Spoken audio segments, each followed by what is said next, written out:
Welcome back, everybody, to an episode of New York State of Sports here on IE Sports Radio, direct feed for all of the sports. Ricky Keeler back here with you for another edition of our post-game podcast.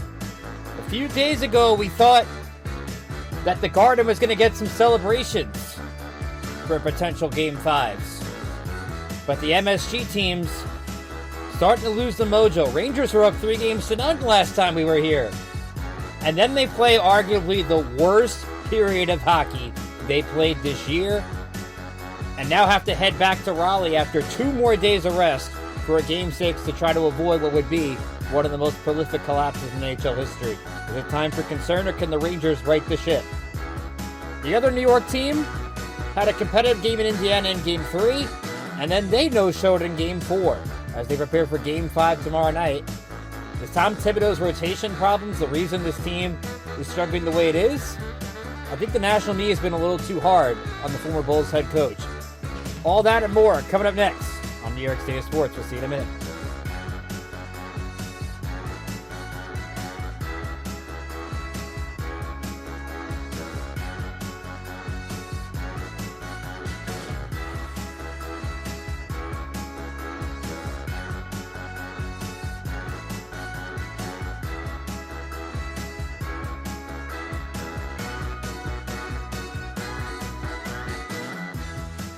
Follow me on Twitter at Rickinator555. It's at RACK, letter I, Nader like and Terminator 35.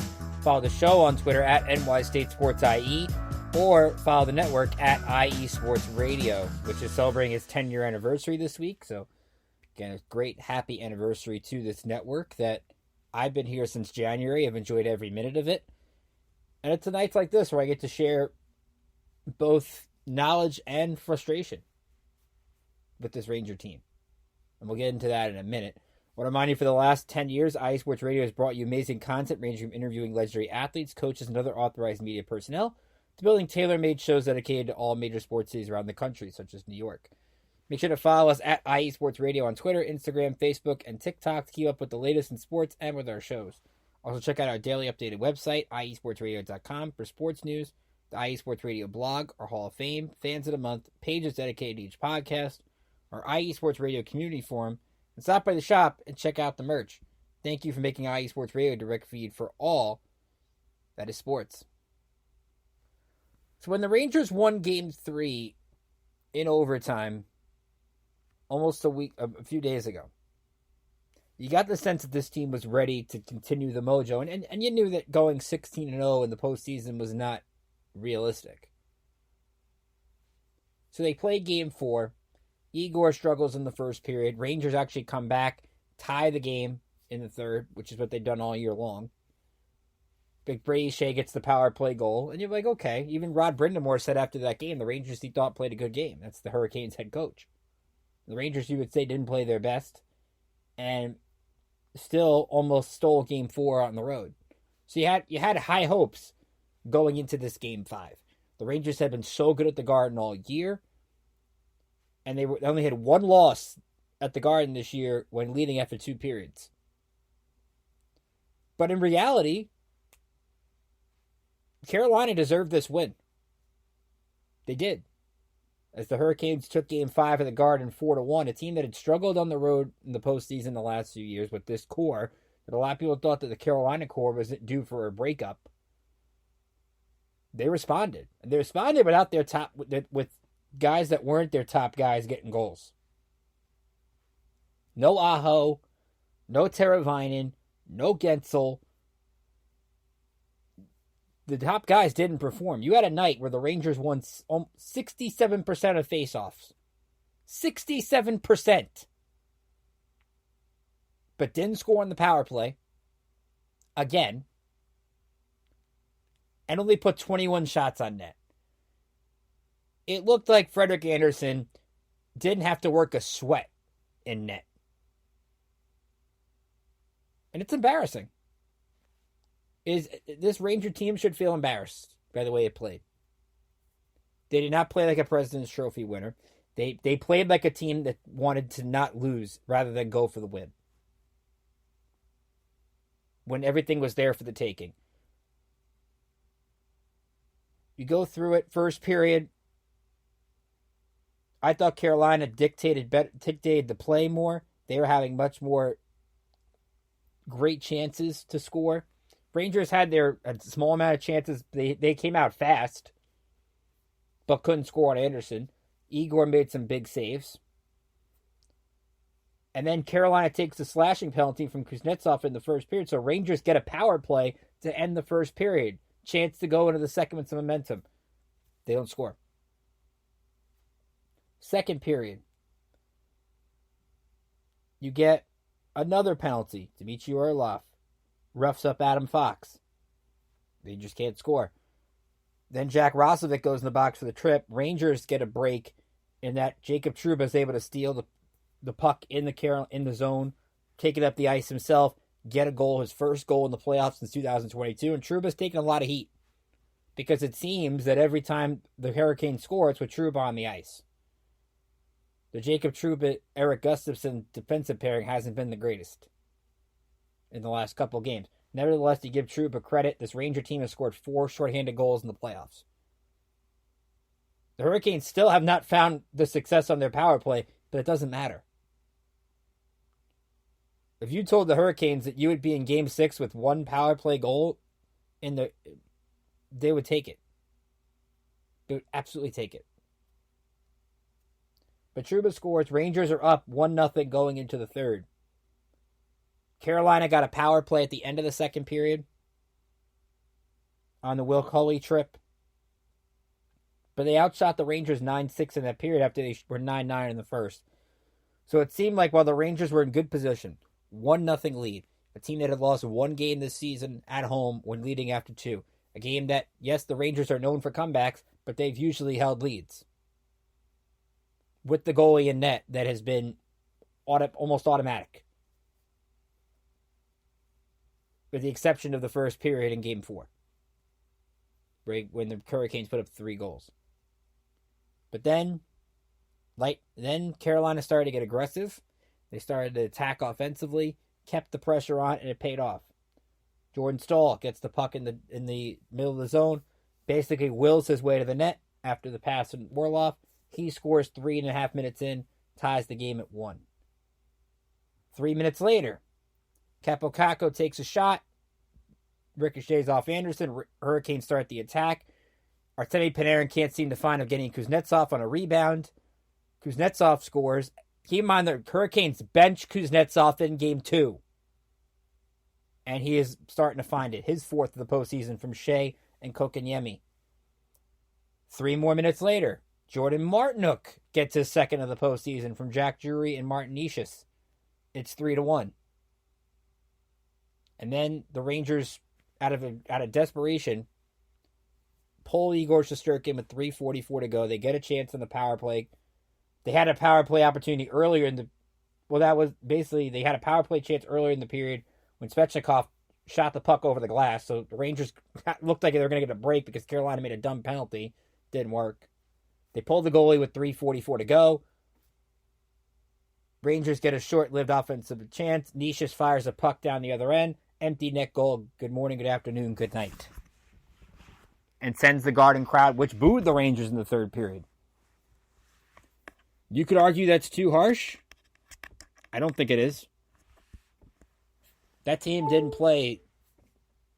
really threaten at all in the third period. That's not a President's Trophy effort that you saw. And what stands out to me was the quote after the game from Vincent Trocheck, who was on the other side in 2022 when the Rangers won Game 7 in Carolina. And he said they wanted it more. Then said it again. And I don't know what message Trocheck, is trying to send. That is the last thing. I don't know why players say that. They wanted it more. You're the team with the 3-1 lead. You're the team that needs to put the pedal to the metal and end it. I don't care. I don't want to hear from the players that, these two teams were close and it's meant to be Game 6. You don't get to say that when you had a 3-0 lead in the series. If you lose Game 5 and it was 2-2, And you want to say that, all power to you. This Ranger team doesn't have an identity on offense right now. Where's its stars? Where were the guys that coming into game 4 where the 21 of their 26 goals are from their main top guys? Now, give Mika Zibanejad a pass. Zibanejad finally had a game where he didn't get a point on offense. So I think that's fair. But the Rangers did not get much offensive zone time at all. If we can look at the offensive ice time, and to me it was just ridiculous. Like, the Hurricanes were dictating tempo the entire night.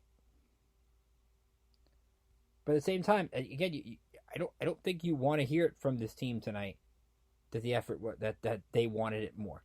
Artemi Panarin took one shot in 17 minutes of ice time. He's had a -5 in the last 2 games. And it's the player that has had 4 game-winning goals in this postseason. Trocheck, 3 shots on goal in 21 minutes. Chris Kreider, 2 shots on goal in 18 minutes. You could say Mika deserves a pass, but he had 1 shot in 18 minutes. How do you have your top guys have no more than 2 shots on goal the entire night? The Rangers with the most shots on goal were Trocheck and Kaapo Kakko with 3. They tried to add Wenberg to the second power play unit. That hasn't worked. You have both teams that can't score on the power play right now. The Rangers' best power play is their shorthanded unit, their penalty kill. So now, after they had a red-hot power play at the beginning of the series, that's gone cold. And when you look at these two teams 5-on-5, right now it's Carolina, even though they're shooting pucks from way back, they're finding a way to get traffic to the net. They're finding a way to make life difficult for Shesterkin. They're finding a way to make it. And the Rangers are not making it difficult for whoever's in net. Making Rob Brindamore look like a genius for benching Anderson in Game 3 and then bringing him back. But you would argue, again, I don't think the Rangers are scared of Frederik Andersen. I don't think he's a guy that can steal this series for Carolina. The Rangers are losing this series themselves. And I'm thinking back as I'm watching the game and hearing Trocheck's comments, and then you see the comments from head coach Peter Laviolette after the game. And he said to the media, it just wasn't the night that we were looking to have. It was more than the third period. It wasn't a reflection of who we were for the majority of the year. They're playing tight. And there's one team I thought of that it reminded me of. It's the 2004 Yankees. Where the Yankees had won Game 3 19-8. Things were looking pretty. They were looking on the way to the World Series. The 9th inning of Game 4 happens. Things start to unravel. That's all it takes in the playoffs. That's really all it takes. And you look at this Ranger team that thought it had conquered the demons of the past when they had the 2-0 lead against Washington and swept that first round series. You look at a Ranger team that now has to sit on this for 2 days before they play Game 6 Thursday night in Raleigh. And we'll preview more of Game 6 on our live show Thursday at 2 p.m. Eastern, which I thought we were going to be looking ahead to the conference final with this group. And now, you're one loss away from heading back home for Game 7, where that crowd is going to be more tense than energetic. Just think back to that Yankee crowd 20 years ago that had a 3-0 lead and then had to play Game 7 at home. And got down early. The Hurricanes looked like they had nothing after 2 periods. And the Rangers woke them up. They woke up a sleeping giant in this series. Carolina's really good at home. They're much faster at home. They seem to have more of a flow when they're playing in front of their fans. than they do on the road naturally. But when you see quotes like that from Laviolette and you see it from Trouba, I get if you're not exactly still confident in this group. Now, it's good to, at least you could say, can this Ranger team respond to adversity? The team that did deal with some adversity earlier in the year, and this was a very streaky group, but since the All-Star break, really the only adversity they dealt with since the second half is, are they going to hang on and win the President's Trophy? And that's not, it's adversity-ish, but there wasn't any. This is really their first big moment where we're going to find out a lot about this team Thursday. If they can shake this off, get an early lead, don't look back, all's forgotten. They still win the series. They still go to another conference final for the second time in 3 years. And everything's still, and it's just something you just say, hey, remember when it looked like they were gonna collapse? They lose Thursday. Now you're talking about a team that not only had last year's collapse in the first round against the Devils up 2-0, but they also in 2022 had a 2-0 lead against the Lightning in the conference final and let that slip away with a shot to go to the Stanley Cup. And you'd have to really look at this core and say, remember the questions of the Hurricanes core were starting to pop up. What's the Rangers core? They changed coaches. Can't blame the coach. I think the coach's been okay. The one thing I would look at the coach right now, you wonder if they made the move with Phil Peel too soon.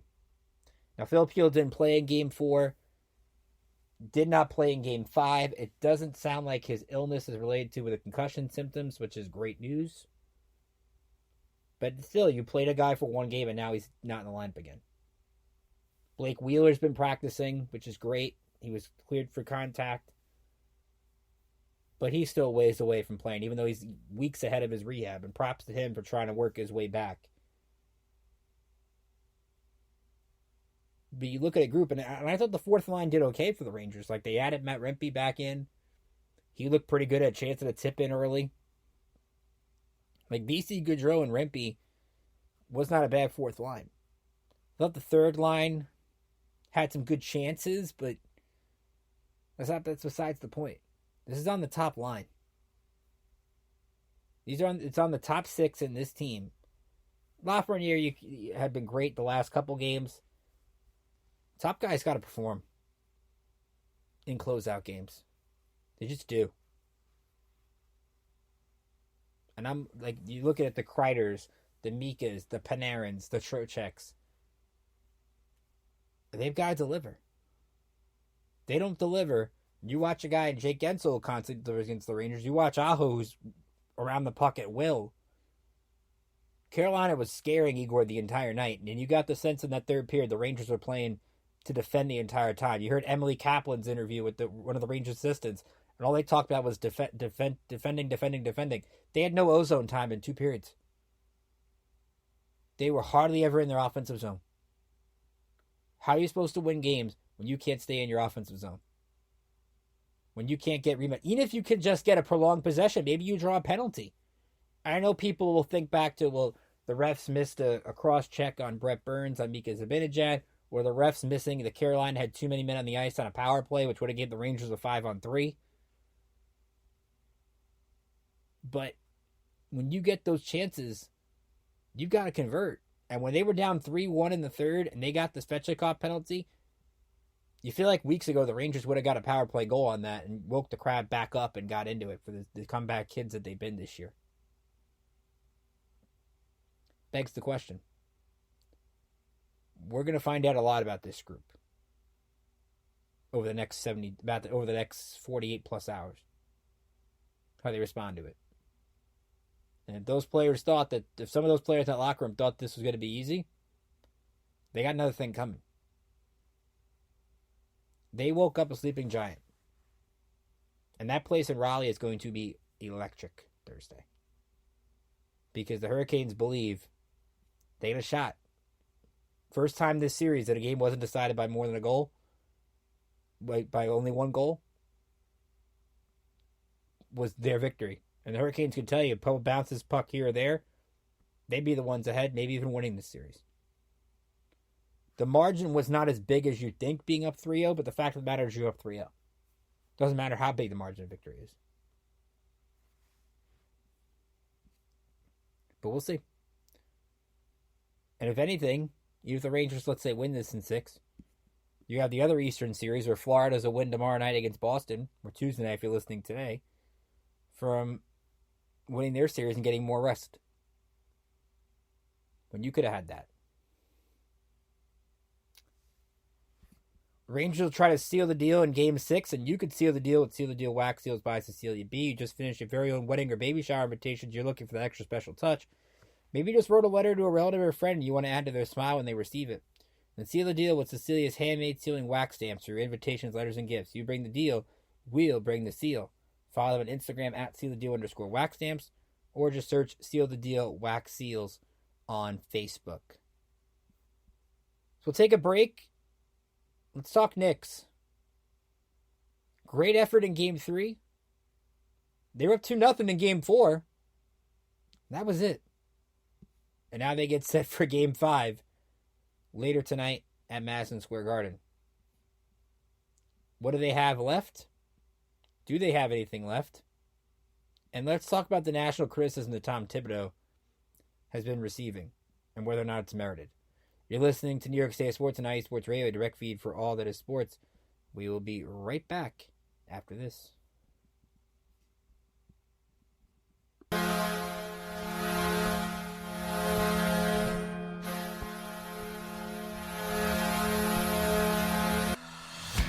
Hockey fans, I'm Adam Kernick. And I'm Zach Puplis. Together, we are the newest version of Hockey Talk on IE Sports Radio, The Neutral Zone. Zone. We love hockey, but we also know it's not everyone's first sport. So we want to make this show as much for new fans as for the diehards.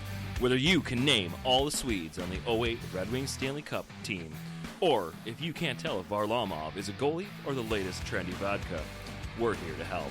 With facts, figures, and outrageous fans, we bring you all the hard-hitting hockey news you can handle, while still keeping it fun and on the rails. Well, mostly. So tune in every week as we go around the hockey world, from college to Canada, the minors and the majors, and everywhere in between. So bring your cellies. And your one-timers. You wicked wristas. And be sure to protect your 5-hole. Catch the Neutral Zone every week on IE Sports Radio, your direct feed for all that is sports. We promise not to pick on the Arizona Coyotes every episode.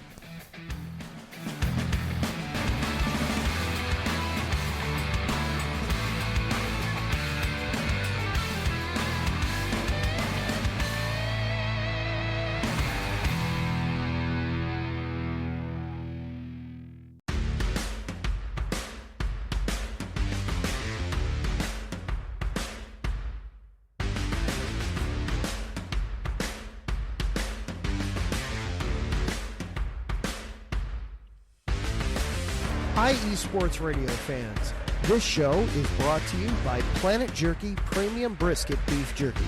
Planet Jerky is the official jerky of the 2022 California League champion Lake Elsinore Storm, Single A affiliate of the San Diego Padres.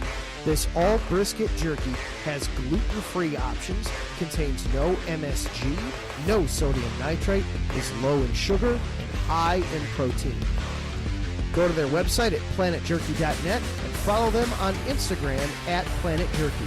Planet Jerky, the jerky that's on a whole other planet.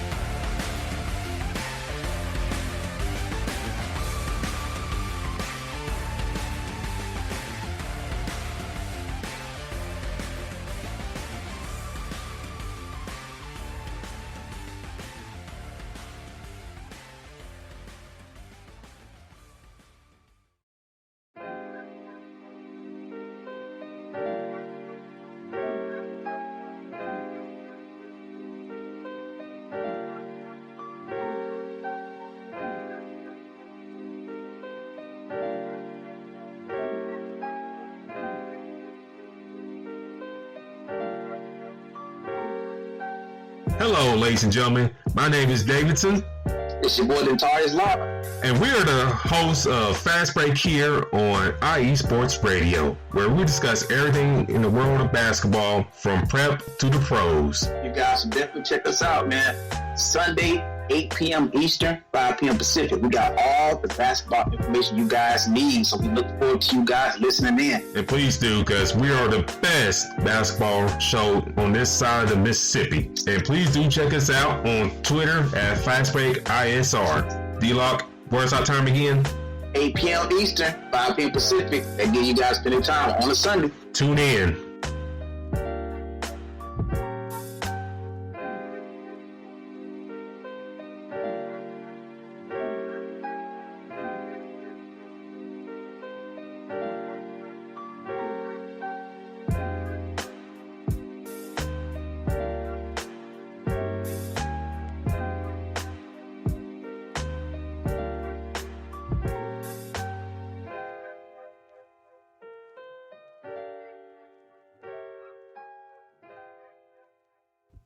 Be sure to check out that show every Sunday here on the network as the NBA playoffs continue to roll on, as we now talk Knicks here on IE Sports Radio, direct feed for all of the sports here in New York State of Sports. Ricky Keeler here with you. So let's talk some Knicks. Game 5 later tonight on TNT. Series all tied at 2 games apiece. And look, Game 4 you got to take it and throw it away. Because that's a Knicks team that you think about the short turnaround ending Friday night, having to play a 3:30 game Sunday afternoon.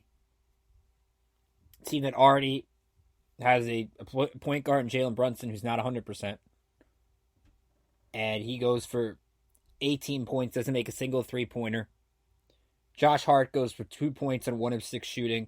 Dante DiVincenzo makes only 1 three-pointer, goes 3 for 13. You're not going to win when you play like that. Indiana get out to a 20-point lead in the first quarter. Didn't look back. Halliburton with 20 points. You had Siakam with 14 points, 7 to 9 shooting. The Knicks don't have an answer from him with OG Anunoby out. And right now, Anunoby's out for Game 5. I was listening to a clip of Mike Breen on the Rich Eisen show saying that Game 6 Friday doesn't even look likely, and maybe if there's a Game 7, it's possible but not likely either. So you have to consider that there's a legitimate chance you're not seeing OG Anunoby the remainder of the series. You're going to have to find answers for Siakam and Miles Turner. Turner only took 5 shots, made them all in the game. Had 13 points. Obi Toppin had 14, looked good again. TJ McConnell had 15 points, 10 assists in 20 minutes. The Pacers are getting everything they want in this series. They shot 57% in Game 4, 45% from 3. This is the Knicks team that shot 7 for 37 beyond the arc, and that may have been, keep putting it kindly.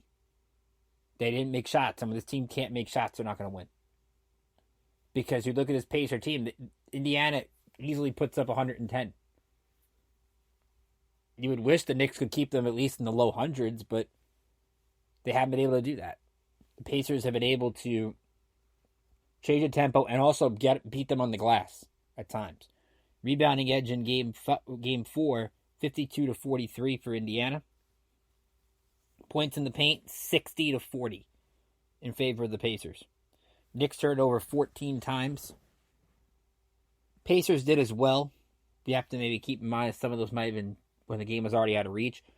Now, it is a blessing in disguise in the sense that the Knicks got to sit a lot of the guys like Brunson, Hart, and DiVincenzo, finally get them some rest at least. You did get to see Alec Burks maybe give you something with 20 points. Burks was pretty good in the 2 games against Indiana. Gave him at least something. I think Deuce McBride's had a terrible series. Just 6 of 17 shooting, 3 of 11 from 3. He had 16 points, but a minus 16. Where's the Deuce McBride that won them a game with a great quarter against Philadelphia? The Knicks haven't seen that.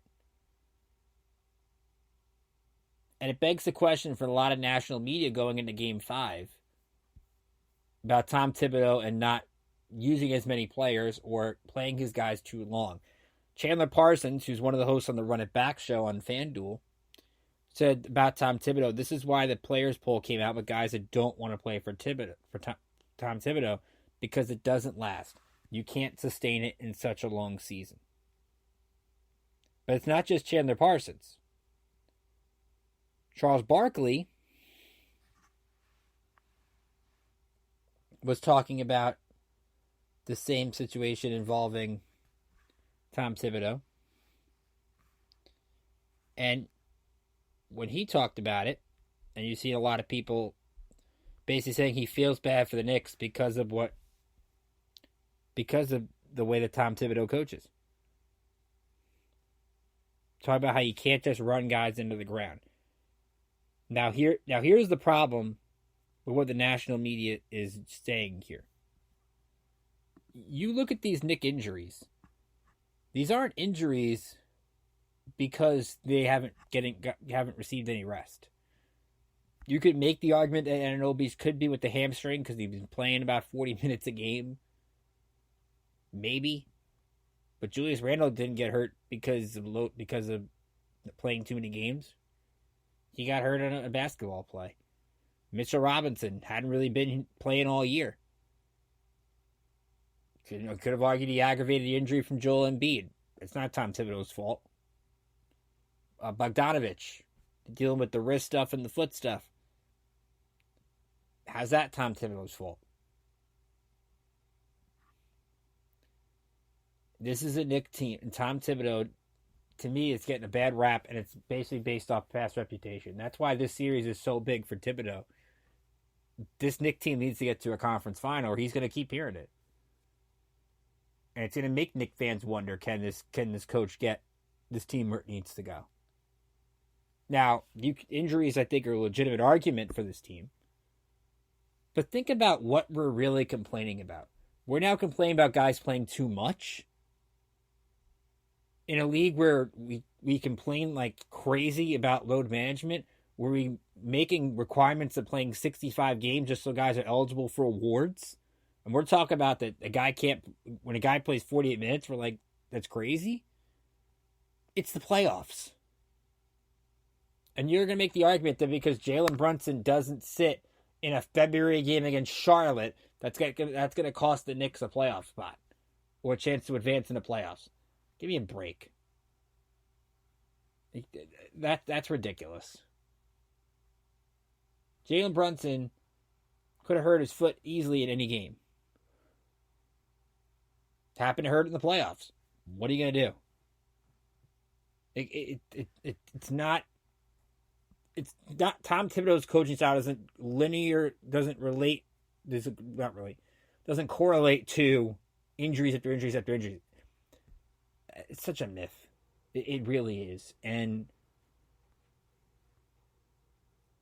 But there will be questions. I'm not saying that Tibbs, if the Knicks lose this series, the Tibbs should get fired. I don't believe that. But it's, again, you're going to have to evaluate if this Knicks team doesn't advance. All right, is OG going to be the guy that you bring back? Being that the Knicks have been really good with him, but he hasn't stayed on the court. Or do you look at, again, trying to find that other guy to put with Brunson?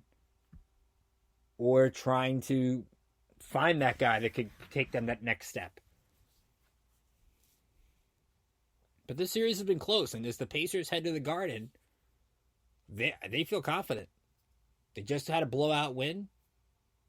Halliburton's found it again, even though he's banged up. And this is a Pacer team that went to MSG the first two games and probably feels they should have at least won game one and put up a good fight to the last 3 minutes in game two, even though they led by 10 at the half. Pacers have led at the half pretty much every game in the series. They have dictated play more often than not than the Knicks have.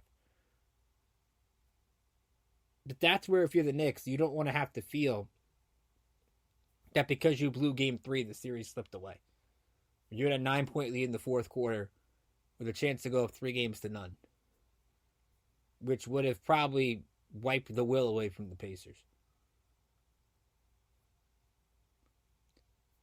But the Knicks Ian Begley had a mess and why the Knicks had a players-only meeting after game four, and I think you'll see a much spirited effort in game five because I don't think those players want to put that effort back-to-back on the floor again.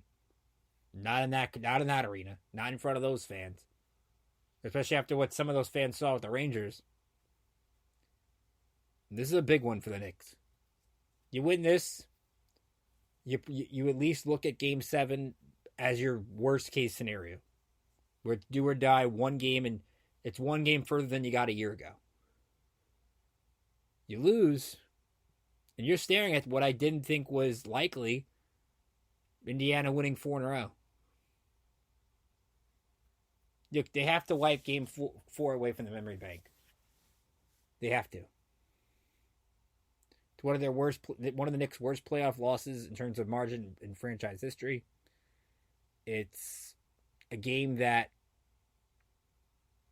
quite honestly, just even felt worse than the actual score. And it kind of wiped away a lot of the momentum the Knicks had from just competing hard in Game 3.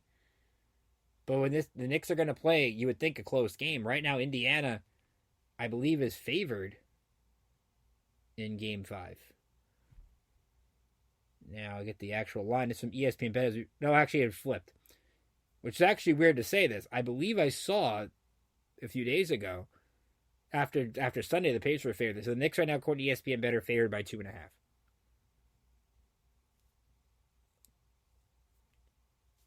Hardenstein had an issue with a nerve in his shoulder. It sounds like he's on the injury report. He should be okay. Jalen Brunson doesn't usually play 2 bad games in a row. He did it once this postseason against Philly. If he puts the third one, they're going to go as he goes. And the question is going to be, can the Knicks give enough room for Brunson to get off those shots, finally get some pick and roll action going, get in that space to do his moves and get that jumper? And can they put up a great defensive effort here? They're going to have to win a game with defense at some point. That was their calling card this year. That's the way you kind of try to win games in the postseason. You want to see the Knicks make shots difficult for Indiana. Stop giving them open looks for 3. You can't allow them to get you. You want them to attack. Let them attack the paint. Let them get the points in the paint. Limit their chances at 3-pointers. That's the best shot you got. Because right now, who's defending Siakam? The way he's playing. Is Hardenstein going to be an easier matchup for the Pacers? Yeah, because OG had his number. Miles Turner. Knicks have had trouble defending him at times. And then the Pacers bench is always going to outscore the Knicks bench because there's more options, but you're having Obi Toppin, who was really good in the 2 games of the Garden, doing windmill dunks. McConnell was great when Carlisle played him. But now the chess match begins. It's the best 2 out of 3. This is a Pacers team that believes it, but at least the Knicks get 2 of these 3 games potentially in their own building. That's how you have to look at this. It's a new series, and the fun fact, even though you can wipe some of the 94 shine away from Game 5 of the Rangers, the Knicks in 94 won the first 2 against Indiana, lost the next 2, went on to win the series. Take for it what you will. But it was a fun fact that I was able to read earlier on Monday. So here's what we got going on over the next couple of days. Wednesday morning, you'll have a Game 5 Pacers-Knicks post-game show. React to the game. Look at the Game 6, which would be Friday. Now, that start time depends on what happens Wednesday in Boston. The Celtics are up 3-1. If Boston wins, that Knicks game would be 8:30 on Friday. If the Cavaliers win, which Donovan Mitchell has been playing Game 4 on Monday, and Cleveland's down 3-1.